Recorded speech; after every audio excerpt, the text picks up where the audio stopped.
kept a big ship and all this stuff. And so the ship was flat as opposed to relatively flat.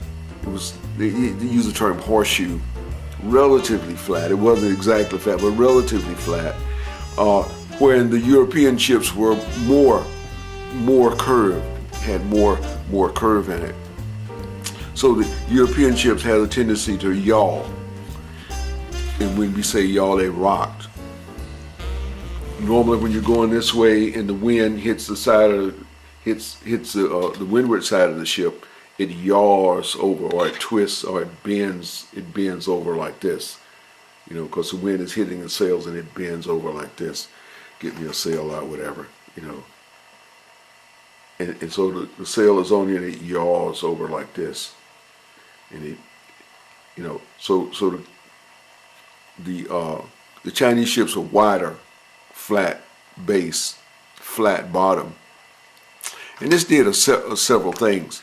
The ships were, because of the 1400s, they didn't have all these fancy piers. I mean, they show them in the movies, but they didn't have all these fancy piers, you know. And so a lot of times, wherever you were, that's where you were, and they didn't have all these fancy piers. So a flat boat can get closer to the land. Now the European boats, what they had to do is anchor further out, and then have the small boats come in and go out to the large boats that were anchored further out. But the Chinese boats, of course, they were able to come closer to the land, and sometimes even sit, you know, when the tide is out, just sit right on the bottom, and then load up, and then when the tide comes, it picks right back up. When the European boats couldn't sit like this because they were curved, and they would have a tendency to, you know, bend, you know, tilt over, and it wasn't good for loading, you know,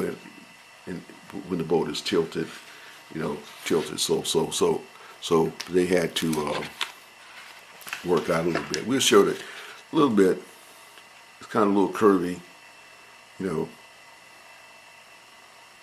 but they took that into consideration. That's relative, and that's relative to what they're doing. A lot of times the boats had to go down rivers and all this. You get to some place, you just said, well, I'm at my destination now and all that, but you might have to go down some river or some area. Just like in the Egyptian boats, they go down the Nile, then they open into the Mediterranean, or, you know, the Red Sea, or whatever they're doing. But so they had to deal with the narrow waterway and the larger waterway. Okay, the next thing we want to talk about as far as the Chinese go, and their vast array of boats and navigation instruments and materials. And we're talking about the larger ships right now, but they also have very, very smaller ships. So the larger ships, they were able to put all three of Columbus's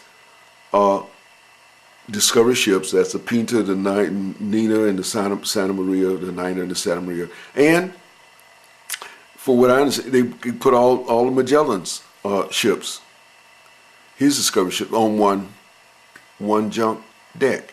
And that's coming out of this book, 1421.